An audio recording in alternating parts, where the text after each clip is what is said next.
Concern that opioid settlement money is spent to help prevent opioid deaths and addiction is heightened after what happened with the big tobacco settlement in the 1990s. Back then, states got $294 billion from cigarette makers, but most of it wasn't spent to tackle nicotine addiction, instead being used for totally unrelated things like shoring up state budgets and building roads. This time, there is a concerted effort to prevent that from happening again, with one problem. There are very few public reporting requirements for who exactly gets the money and how much. When you have this much money, are you asking for trouble if there's not transparency? Absolutely. Yeah. Jonathan Stoltman is executive director of the Michigan-based Opioid Policy Institute. The opportunity for trouble is massive with $50 billion.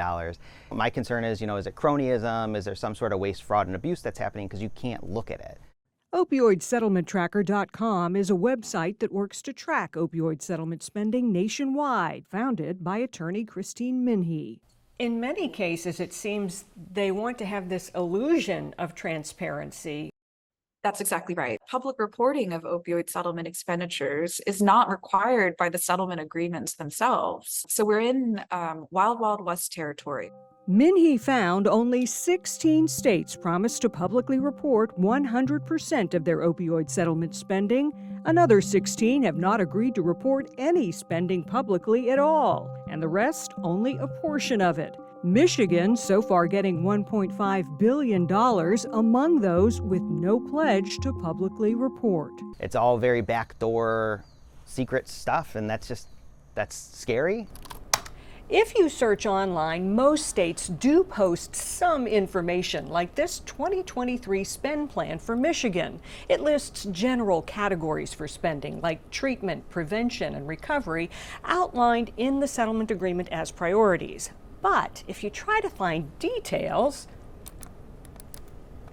you can spend hours clicking through their links and still find nothing on actual expenditures. When you drill down and try to figure out where exactly was that money distributed, to what organizations, and for what purpose, boy, it's really difficult to find.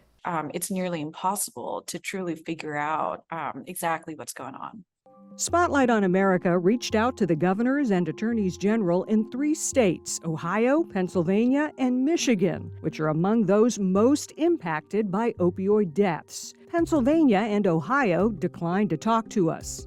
At first, Michigan said yes. Today, I'm pleased to announce that my department has signed a settlement with Their Attorney General, Dana Nessel, has been a prominent voice speaking about the settlement and regularly travels the state holding roundtable discussions about it. But when we told her office we wanted to ask about the transparency issue, they canceled, saying they were not familiar with complaints that the process hasn't been transparent. That, despite the state's own Opioid Advisory Commission in its first annual report citing numerous challenges in accessing information and calling for more public transparency and governmental accountability. Here, take this. For Michigan resident Josh McClenathan, this is personal. I'm kind of a product of the Purdue Pharma situation when OxyContin flooded the streets. Oxys kind of completely took over my life. He started using OxyContin in high school, which led to 15 years of addiction that progressed to heroin and multiple stints in and out of jail.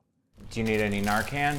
All right. No longer using, Josh now works at the Grand Rapids Red Project as lead recovery coach, helping others addicted to opioids. I made it out alive. That's my reward. I'm alive still. I have people who aren't alive. The Red Project received about $200,000 in settlement money. They're grateful, but didn't even apply for it. It was just added to their yearly allocation from the state. What do you think about the lack of process in place right now for people to get these funds? That's been somewhat frustrating on both a state and a local level.